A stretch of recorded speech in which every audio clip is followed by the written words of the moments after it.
If you are ready for an amazing transformational experience, then you need to stay tuned for this next hour for a master's practice with Dr. Aisha Hogan. She is a leading specialist in holistic methodologies and the creator of a powerful integrative technique called enhanced energy communication. A master, clinical and metaphysical hypnotherapist, a well-respected author, a master of the mind, and highly sought international speaker. Get ready for a major breakthrough. And now, your soul guru, holistic transformational specialist, and host of a master's practice, Dr. Aisha Hogan. Hi, everyone, and welcome today to a master's practice with me, Dr. Aisha Hogan. And just a reminder that a master's practice can always be heard live every Monday at 2 p.m. Eastern Standard Time and 11 a.m. Pacific Standard Time. Today, I am stoked once again, as I always am every single week, with my special guest and a personal friend of mine, Sharon McGregor. She is a psychic medium and just an awesome person altogether. But Sharon, welcome to the show. Hi, thank you for having me, and thank you for that great introduction. Well, you know, you paid me to say that. It's all true. It's all true. All right. Okay. So you guys are going to be in for a treat today because Sharon has a great sense of humor as well as everything else. She's amazing. So I want to ask you a few questions, Sharon. And the first one is, I'd like you to explain right now to the viewers, what exactly is a psychic medium? What exactly is a psychic medium? Okay, so the two words there's a psychic, which basically reads energy from the living. So it could be energy from people, some people could even read trees, plants, things like that. So that's the psychic side of it. The mediumship side is connecting with our loved ones who have crossed over. Interesting. So, yeah. So, you know, we're all psychic. Every single one of us has the ability. You know, we all have that gut instinct, that intuition where something doesn't feel right or whatever. Quite a lot of times we don't actually listen to it, but we all have this.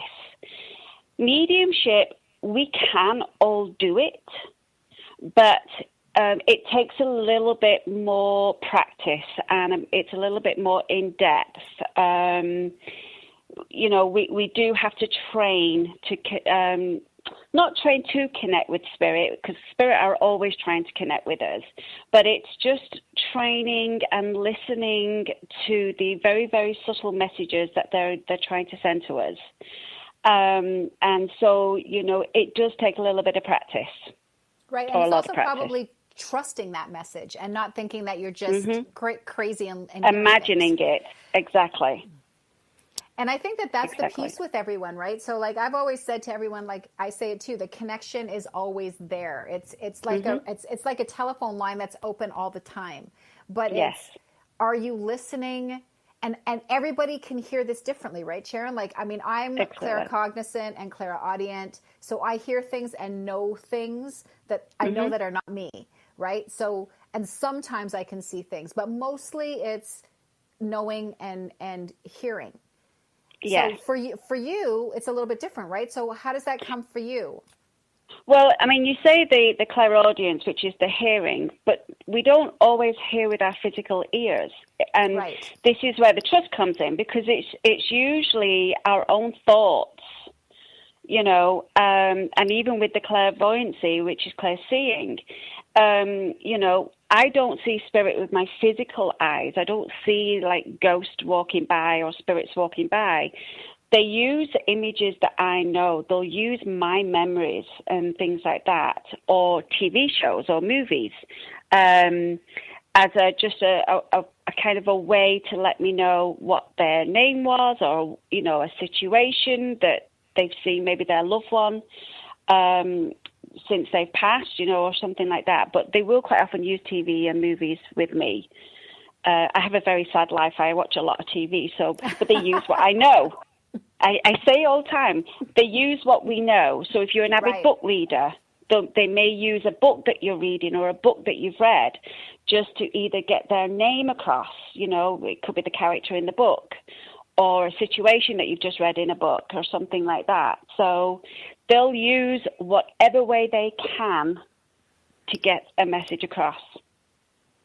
Okay, so then how would someone be able to distinguish between their own imagination, say, watching a footage of Grease, for instance, where you see John Travolta and Olivia Newton-John, and just be like, okay, because your ears come as movies, and I remember something came to you for me with like Grease or something. So how do you distinguish and know that that's not just a memory of a movie that came to you, but that this is an actual message for somebody?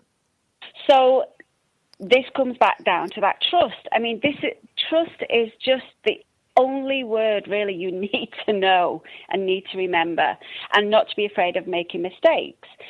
So when it did happen to me with the movie Grease and Olivia Newton-John and John Travolta, the reason, I trust that there was a reason I saw this image, and it was the one at the end of the show where they had the Ferris wheel, the wheel in the grounds and things like that. And it's like, why would this image come to me? So I have to trust it. So I explain to my clients, this is what I'm seeing. Like, I'm seeing John Travolta. This is the imagery, like the James Dean look and things like that. There has to be a reason why I'm being shown this.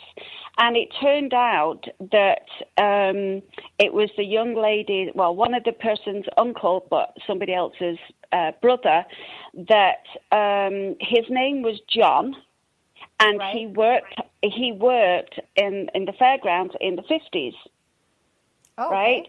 Which is the scene of Grease and the scenario. So like I say, I sort of think, okay, there's a reason they showed it me, and then it's only by giving it to my client and then validating, here's the reason, this was his name, and yes, he worked, and he looked a bit like him as well, like the James Dean look as well. So, to them, it proved who it was that was coming through.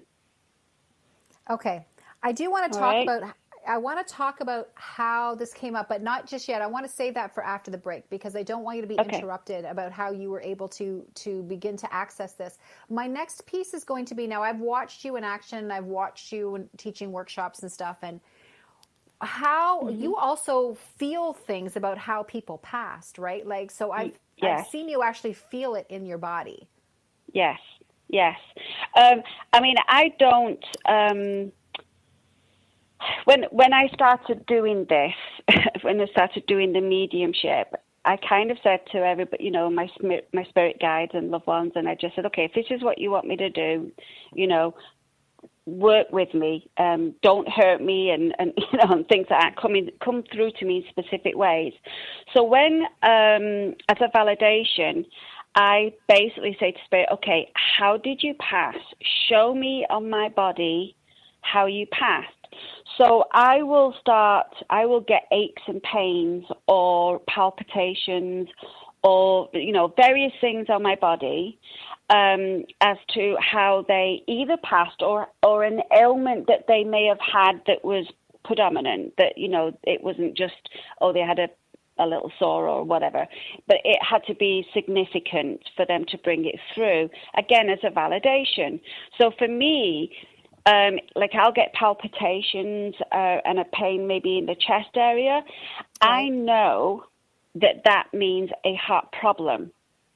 Now, the reason I know that is because it's an ongoing symbol that they show me or that they put on me, on my body. Okay. So I know that it means a heart problem. It could mean something different for somebody else. I know someone else that gets the same kind of feeling, but it actually means stress for them. Okay. Right? So the only way is through practice. And then you start and validations from your clients. Right. So what signals in your body represent what different ailments?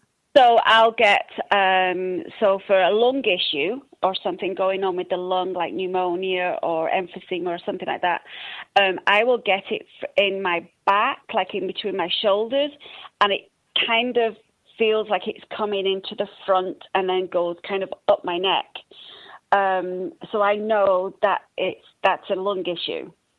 I mean, there are other just sort of aches and pains where, my knee might start to hurt, and it could be that they had a knee problem or something like that. So, there's various things. I'll also get a feeling sometimes on the back of my head that can be quite painful at times. But I know that means that somebody either had a fall that affected the back of their head, or something like that. So there's various different things that will come through, and I also go with my just knowing as well. I use my other instincts, my gut instincts, that I just know that this is what it means, and I trust it. Again, there's that word, trust. And for different people, so I don't know if everybody understands that there's all different kinds of these clarisenses. So we've got clairgustulence for taste, and I forget the one for smell. And then there's one. I forget, so I call it clair smelling. I forget what it is, so I just call it clair smelling. That's right. Then there's the clairsentience, where you just feel the the clairaudient and the claircognizant and clairvoyance, and that people need to understand. And they're the main ones. Yeah, they're the main four. I think everybody gets caught up in that I have to be able to see it thing. Yeah, they all think that always to be able to be a psychic of any kind, it must mean that you see things out of your third eye, and they forget that it can also be any of your other senses. Yes, absolutely. And to be honest with you, when you're starting out on this journey and you're opening yourself up to the mediumship, we do kind of break it down, the clairvoyancy, clairsentient, cognizant things like that. But once you get into start doing the readings and things like that, you don't need to be caught up into, am I seeing it, hearing it, feeling it, really. It just comes, and again, it's like sometimes there's a very, very fine line between the four senses. Sometimes you don't know how you're getting it, but you just trust in it anyway. Right. And it just reels off your tongue. You're just saying things and again, yes, you feel things in your body, but not everyone does, but I do. But you just say it. So I don't sit down and think, okay, am I getting it? Am I seeing this? Am I feeling this? Hearing this? You don't get wrapped up in that once you start trusting and knowing that it's going to come to you however it comes to you. Right. Yeah. Right. So you've been telling me for a long time. She's been telling me for a long time that I'm a medium. And, Aisha, you are. Forever. Whatever. But I've been and I didn't realize that I was using it all the time because it's just been recently that, because I don't just stand in a room full of people like you do these gallery readings and, let's just talk about your gallery. You know what? Let me just tell you about this first, because there's so much I want to ask you. I'm starting to flip around here. Okay. So, when I'm with a client and we're talking about somebody who's passed, because generally sometimes that's their problem. They're dealing with their grief and stuff. And all of a sudden I get this like crazy head to toe tingling. That's ridiculous. And it comes in and it's like, I know that they're in the room. Mm. And I know that they're just, because I start saying things to them that is not it's not my phrasing. Your words. It's not my words. It's not my verbiage. Yeah. I'm like, I have a message for you and I don't know if this makes any sense. And I'm sorry that I'm going to curse at you right now because this is how they talk. They talk with cursing inside their whatever. So I'll just say it exactly as I'm hearing it. And they're like, oh my God, that's exactly them. Yeah. And I'm like, and I always have this phew moment where I'm, phew. They validate it, then I'm like, okay, I'm not crazy. All right. So it's those moments. And I do remember even one time I was talking with a woman who had lost her daughter like 10 years ago. And her daughter came into the room. And my head sort of turned to the right because I felt like something was there. And I could feel her almost, I don't know how to say this, almost like not hands, but it's the only way that I can describe it, were sort of holding on to either side of my face and not letting me turn my face back to the woman. Almost like, pay attention. I have some things to tell you about her that you need to tell her, right? So I couldn't move my head back, right? I was just like, okay, bring it on. And the whole time there's also this voice in my left brain going, is this really happening? Is this really happening right now? Yeah. But this is your trust. This is that trust aspect. This is that trust. Are you taking the mickey out of my accent again? This is that trust, Axe. Yes, that's it, exactly. It's good job I'm not paying you for this, isn't it? Paying you for giving me some hassle. Well, I like to give you hassle. It's fun. I know. Okay. It wouldn't be the same without it. Right? Okay. So what I want to talk to you about, and I want to sort of just begin this conversation before break. At what point in your life, now you have an interesting story to tell, and at what point in your life did you find that you could access this ability? And we're going to talk about that when we come back from break. We're going to go to break now, so stay tuned. Okay. We'll be back shortly with A Master's Practice.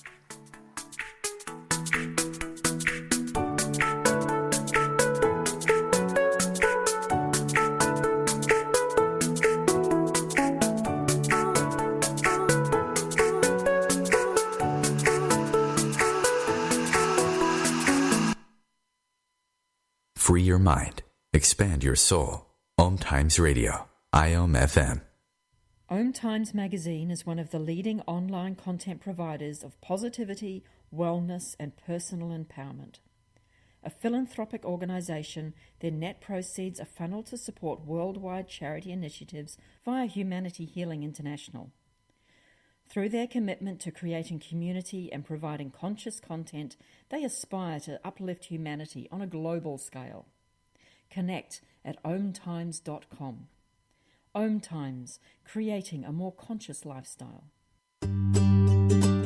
Have you bought into the idea that you have to work hard for your money, that business is hard? I will share some dynamic access consciousness tools to get you out of your own way so you can create a business that actually succeeds. Join me, Simone Millisers, on The Joy of Business at 4 p.m. Mondays Eastern. Are you ready to live your life depression-free? Are you having thoughts of ending things? Wondering what life would be like without chronic pain? How about no longer suffering the effects of trauma and PTSD? Are you tired of having your credibility questioned because you look fine and no one understands that you are struggling with an invisible disorder? Hi, I'm Dr. Aisha Hogan, and I'm a holistic transformation specialist. I work with clients from all over the world to aid them in eliminating, that's right, you heard me, eliminating their current struggles and challenges. I don't work with symptoms. That's like putting a Band-Aid on a gunshot wound. I'm all about root cause and all the levels of you, as each one of us is unique. Ready to transform your life for good? To move into the best version of yourself and reach your unlimited potential? Then book your complimentary 1-hour online consultation with me by going to www.aishahogan.com. That's AYSE Hogan.com.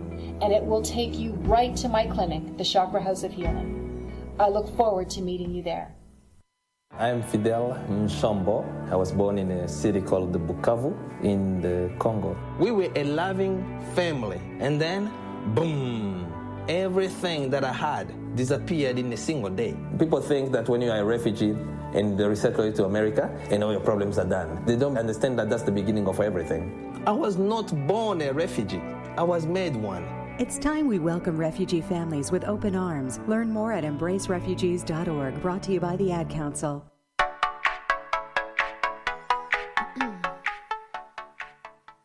Welcome back to A Master's Practice with me, Dr. Aisha Hogan. And today my guest, psychic medium, Sharon McGregor. So, hi, Sharon. Hi.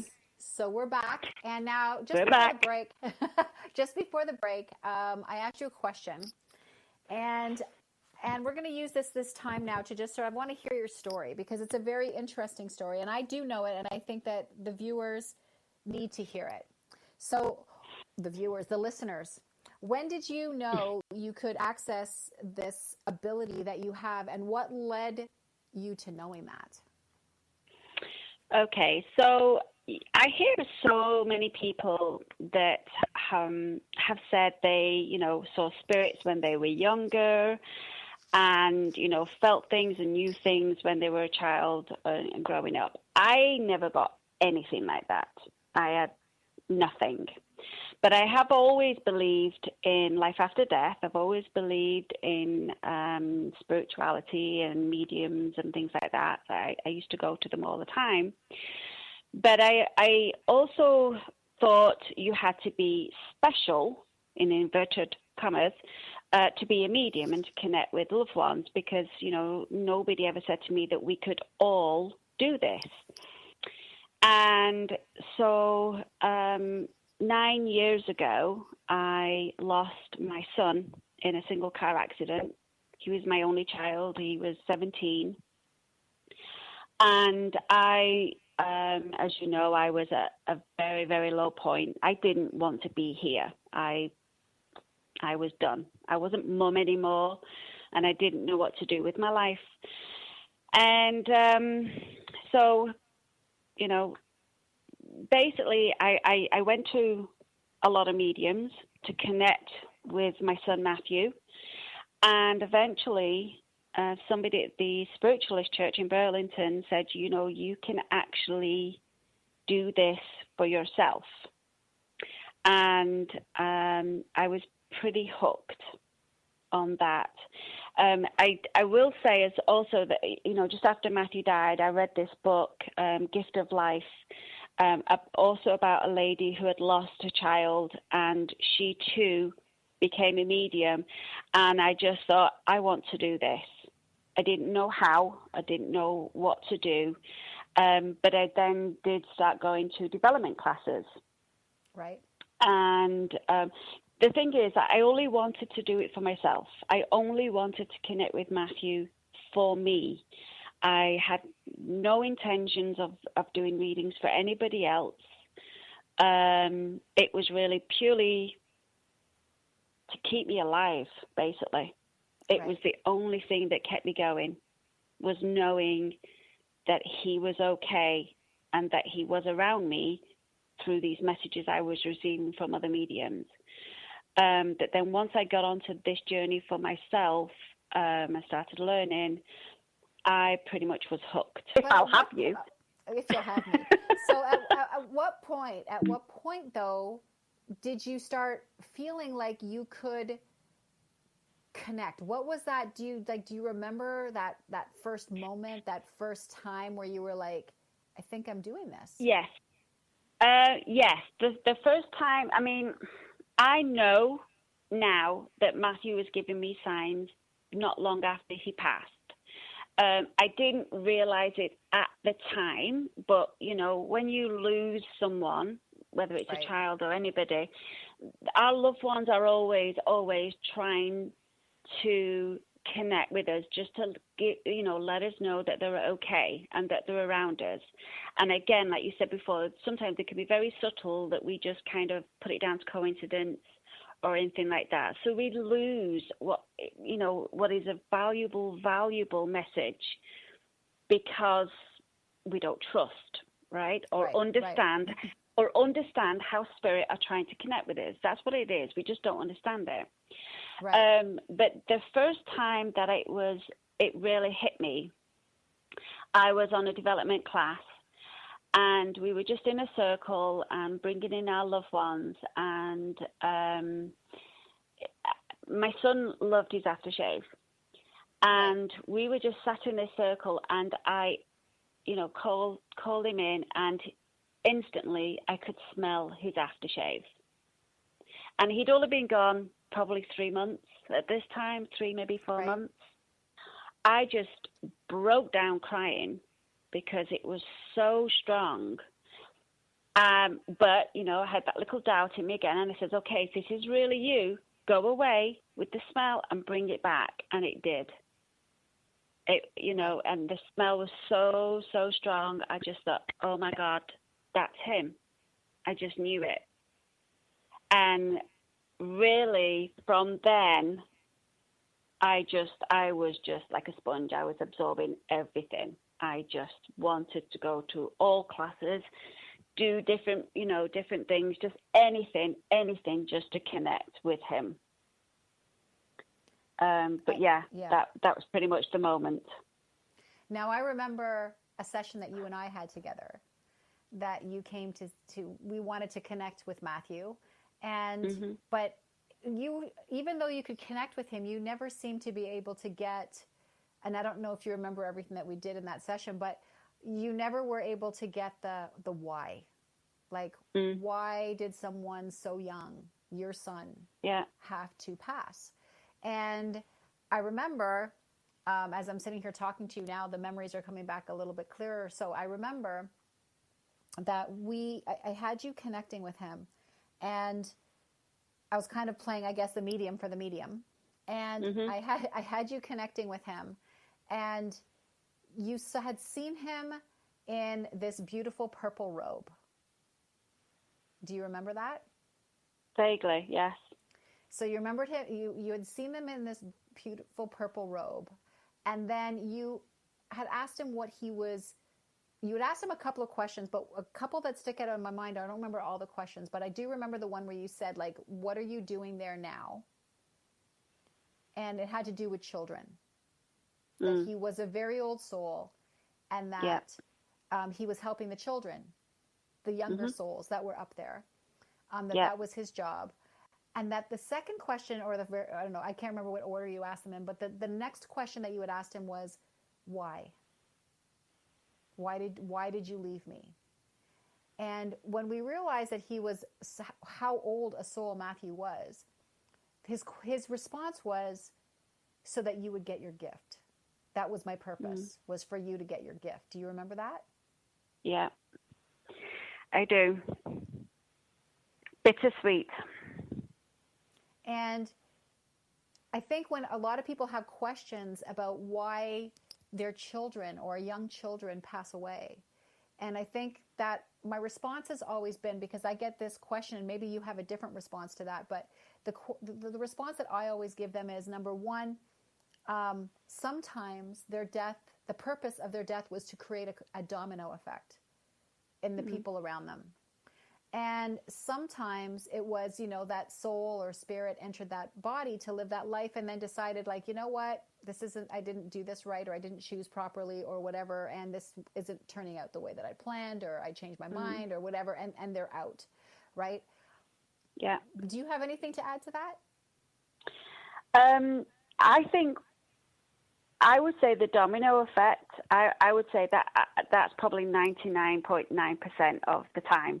Like for any person that passes on, because it is always a domino effect, whether it's an old person that passes or whether it's a child. That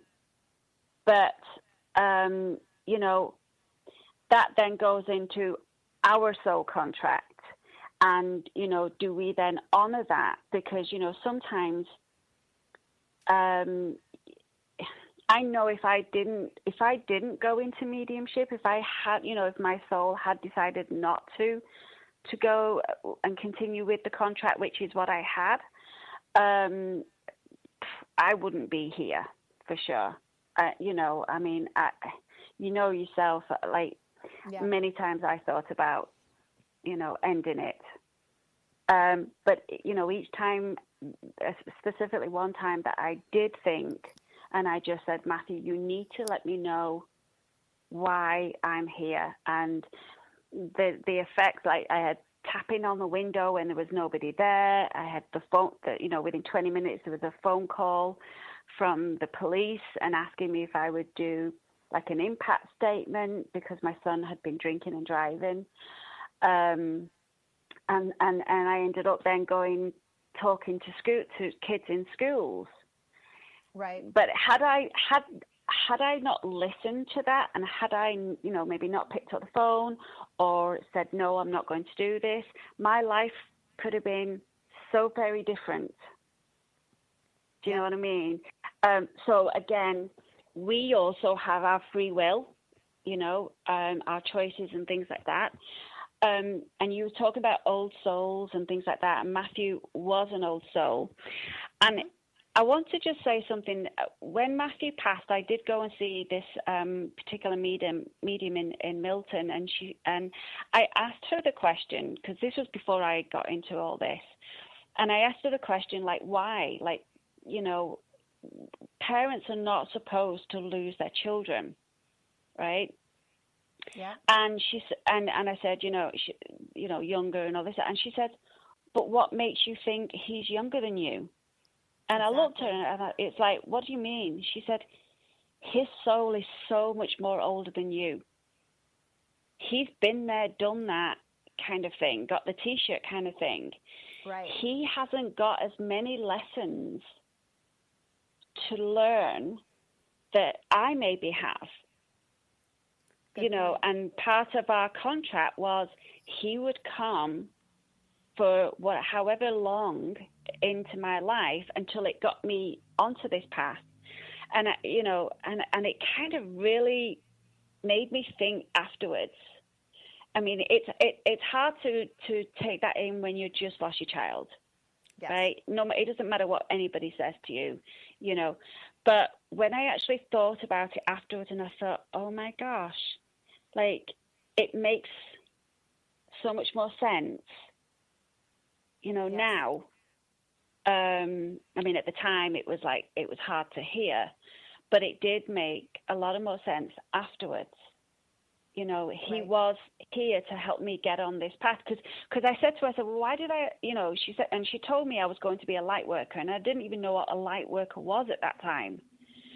And she said to me, you're going to be here, you're here to do what I'm doing. And I thought she was crazy.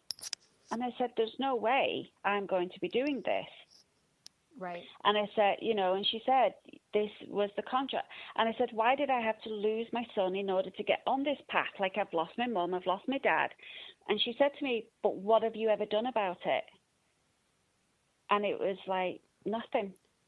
And I think that's a really good point. Sorry to cut you off there, Sharon, but I think that's a really good point that people don't get, is that they get so wound up.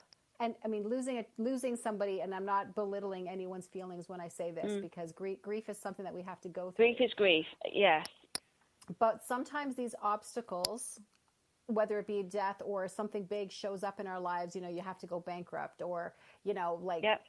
Something big shows up in your life. People get, or their marriage breaks up, or something happens, or kids run away from home, or whatever it is. But we look at these obstacles and we get so caught up in the emotions of it, and we stay there. We stay there in the emotions, that whenever we even think back to it, we're stuck in the emotions of it, that we never for a moment stop and say, why did this show up for me? Why did this happen? And what was I meant to learn from this? Like, there must have been, because there's no such thing as random. Like, I mean, the random is 0.01%, right? So, like, I mean, everything else shows up for a reason. And I think that people have, people who have awakened a little bit get it, but just the mass population of the world don't really understand that, hey, look at those moments of loss and think about why. Yeah. But not I mean, why, not why poor me, but why. Yeah. Yeah. But I mean, it's hard when you're in that moment, when you're in that grief, when you're in, to think these things and to think, okay, what's the silver lining for this and that. I mean, and this is where we want with the viewers. Please don't misunderstand what we're trying to say. You've got to go through your grief. You have to go through the grief. You've got to do the grief. Yes. You've got to do all that. You have to go through those stages. You have to do that for you. But there will come a point where it's okay, what can I do now? Because it was really hit me at one point. And it was only a few years back. They actually just thought to themselves that I don't want to be a victim anymore, because that's what I was. I was kind of still just putting myself in. I'm the mother that's lost a child, and I was even categorizing myself as that. And it was poor me, and things like that. And it got to a point where it was like, I can't do this anymore. I can't be this victim. I have to do something to honor Matthew, B, me. I always put Matthew first, even though we should actually put ourselves first. I know that. I was just going to say that, but yes, okay. I know, but you know what? The mum in me, everything I do is still for Matthew. It's still in his honor. But that's just, that, like I said, that's the mum in me. That still, everything's for him still. I get it. But so this is really interesting that we're ending this part, because we're going to talk about Matthew just a little bit more in a moment. We're going to break. Stay tuned, and we'll be back shortly with a master's practice.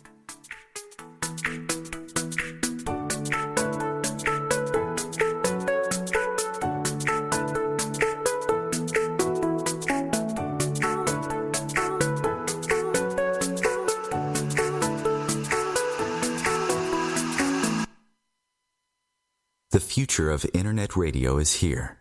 OMTimes Radio. IOM FM. Ascending Hearts is no ordinary dating site, but a spiritual dating site with a purpose, to link you with your soulmate. We engineer the serendipity so you can trust that you will attune with someone that has the same matching vibration as you. Ascending Hearts, the conscious dating site for the spiritually aware. Try Ascending Hearts for free. AscendingHearts.com.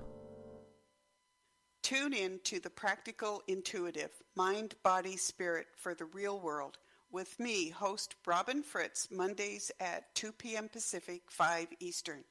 I'll cover personal and business intuition, animal communication, mediumship, space clearing, past life regression, shamanic insights, energy healing, soul choice, and more, all to help you tap your own intuitive and healing skills. No ifs, ands, or buts.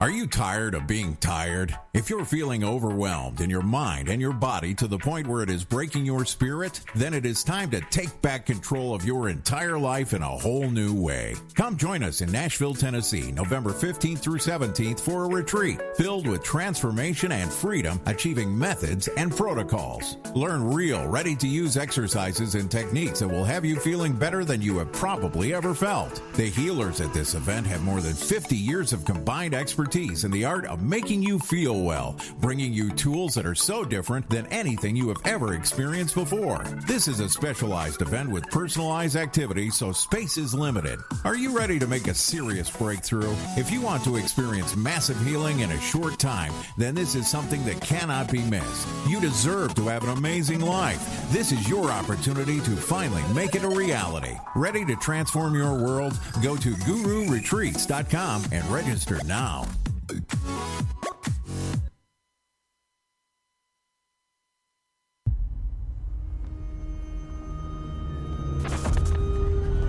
Opiates has taken everything and everyone I've ever loved away from me. Everything. I blew my ankle out and I got prescribed pain pills by my doctor.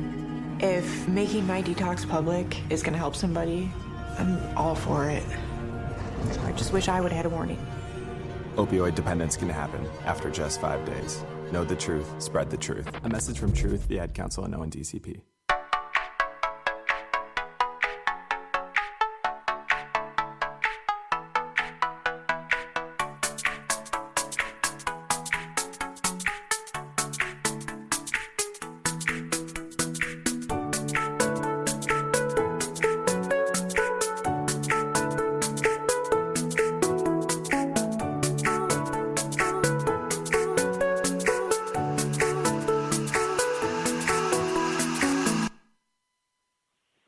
Hi there, and welcome back to A Master's Practice with me, Dr. Aisha Hogan, and my guest, Sharon McGregor. Hey. Hey, how are you? I'm good. Okay, so the next thing I want to talk to you about is that when you are actually doing your readings now, mm-hmm. how, like, there's something interesting that happens between you and Matthew. Yeah, he will help to bring my clients' loved ones through that may need help. It's not every time, but sometimes if I know that spirit are there, and I think they may just need a little bit of guidance or, just a little helping hand. So I'll just call on Matthew and I'll just say, okay, can you just help them to come a bit closer, or, whatever it is that they need. I'll just help them along. And the same when I do demonstrations as well. And I do the gallery style. I always call upon Matthew to just help bring any loved ones forward. He's a bit comical, is our Matthew. He, they don't change their personalities. So he's a bit of a prankster, but right. He really does help a lot of people to come forward if they need help. Yeah. That's awesome. He's That's a amazing. Sweetheart. So yeah. We've got a little bit of time left here, but what I would like to just quickly do here before I ask you about your gallery readings, or maybe we can blend those together. If someone wanted to contact you, if somebody wanted to get a reading from you, okay, what type of readings can they get, and how would they contact you? Okay, so they basically would contact me either through my website, which is Spirits Are We. So it's Spirits with an S, the letter R, WE.ca, or they could email me at spiritsarewe@gmail.com. So either way. And we could do one-on-one readings, which can be done either in person or by Skype or on the phone. Right. Energy is energy, so it doesn't matter, where you are. I also do home-style galleries, sort of in my local area-ish, which is in Oakville, Ontario. Right. I will travel to other areas, with a sort of an arranged plan, things like that. Right. And I do also Akashic Records readings as well, which basically is, as we talked about soul contracts before. So basically, Akashic Records are, before you come here on this earth at this time, you have lessons, purposes, and things like that you sort of plan to do in this lifetime. And we can go into your Akashic Records and find certain things out as far as your purpose and lessons are concerned. But what I will say about the Akashic Records, you get what you need, and it's not always what you want to hear. So you have to be just open to receiving the information that comes. And it basically makes you reevaluate your life. It doesn't give you the answers per se. It's not going to give you the lottery numbers or anything like that. The idea of the Akashic Records is that, I know, I wish. The idea of the Akashic Records is that you reevaluate your life and look again into why things happen, and then, what do I do? What do I do with this now? And you just look at things in a different way in order for you to then make better choices or the right choices. Right. It's amazing. Okay. Thank you for sharing that. I want to quickly go over, so when you were here, when you came to visit me the last time, you did a reading, and for my mother, actually, but it turned out some of it was for me. And yes, I was in a workshop with you that weekend. I was in your workshop, and yes, because I teach mediumship now as well. That's right, you teach it. So I was in that workshop with you, and somebody had seen something for me. They saw a baby being held by Archangel Michael. And at first I did, and it was a boy. And at first I was just sort of in denial about it. I was like, I don't know what that is. And I don't know who that is. But the voice was in my head very clearly about who that baby was. And that was a baby that I had lost back when I was younger.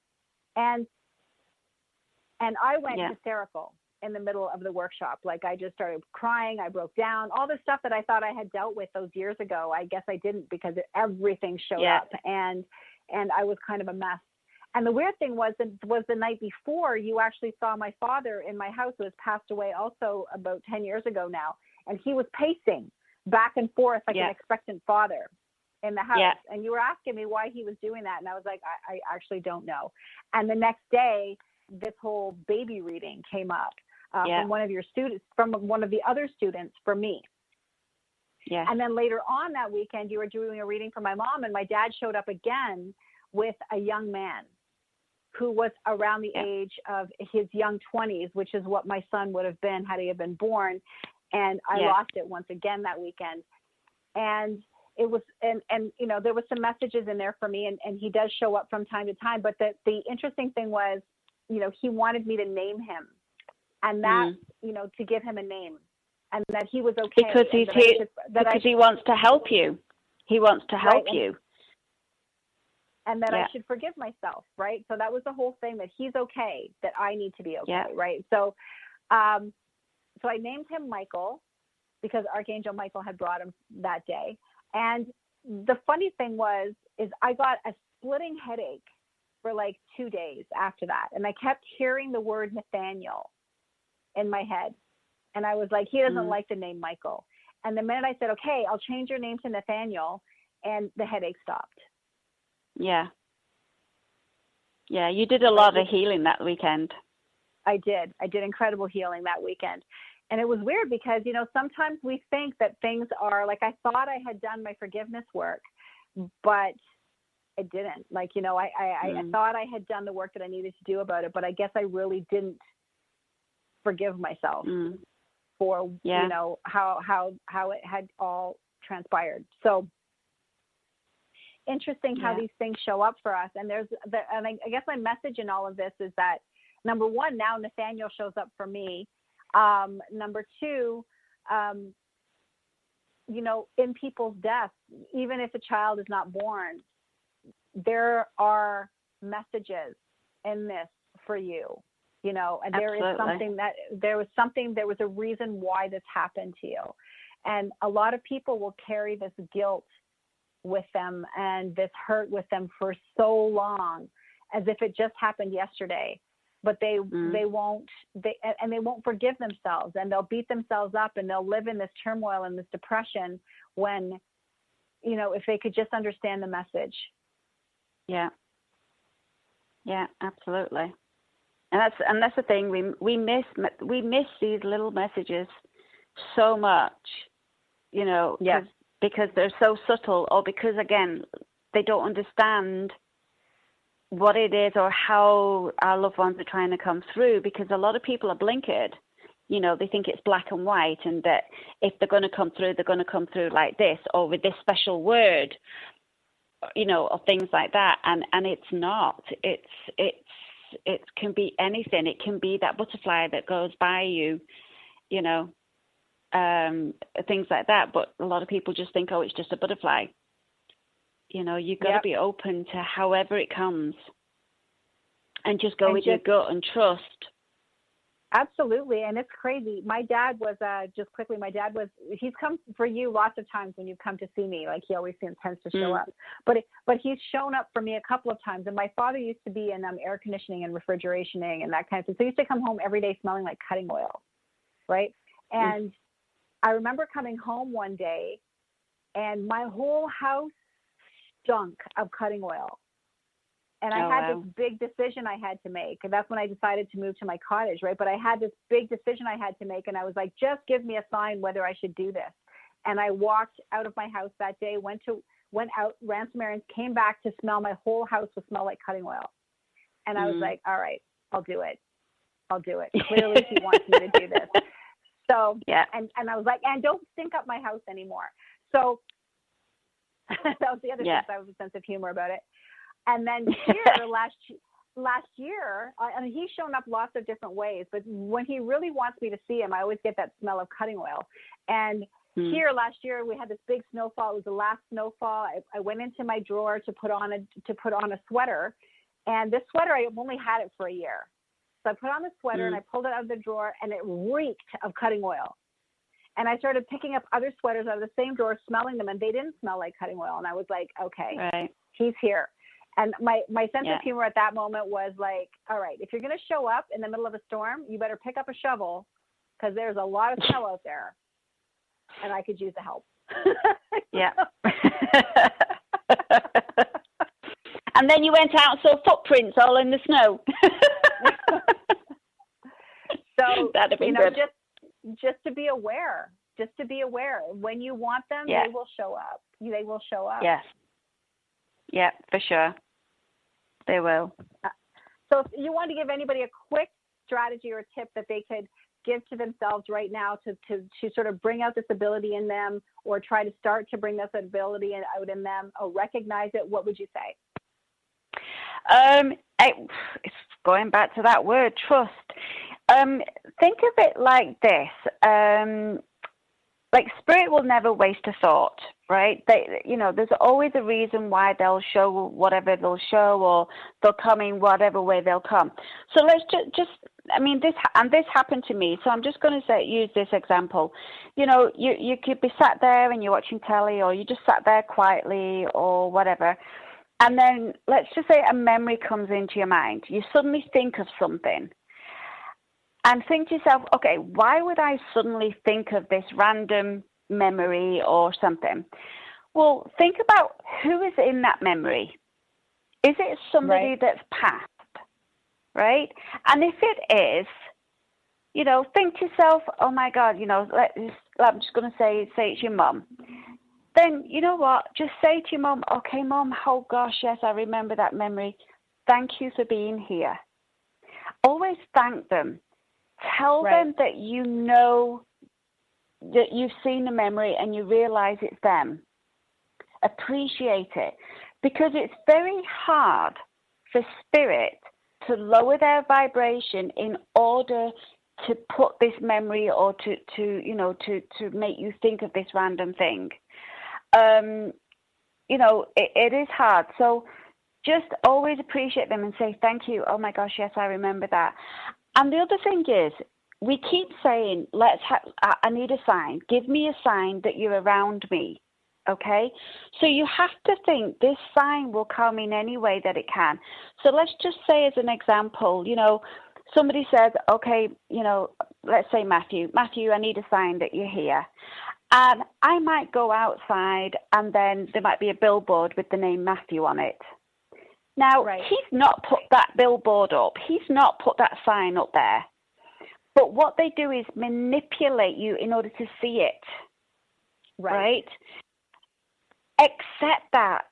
Take that as your sign. You've been asking them to let you know they're around. So don't turn around when they've just, given you a big sign literally with their name on it, and just say, oh, that's just a billboard. It's just a sign. You've been asking for a sign that they're around. That will be it. Appreciate it and accept it and say thank you. Yeah. That's an awesome good message. And I did love what you just said. Spirit will never waste a thought. No, they won't. That's an awesome statement. And I'm feeling it. I'm just saying. I'm feeling that. Yeah. That's coming. Yeah. Exactly. Yeah. No, I mean, and they won't, because it takes too much energy for them, to keep doing this. So they're not going to send you something that's not true, or they're not going to send you something that doesn't make sense. Just trust it. Awesome. Thank you so much, Sharon, for sharing your time with us today. And all very of welcome. Listeners, Thank you. Please come back. Every Monday, I'm here at 2 o'clock Eastern Standard Time, 11 a.m. Pacific Standard Time. Please join me on a master's practice. I'm Dr. Aisha Hogan, and thank you so much for being here. Thank you. Goodbye.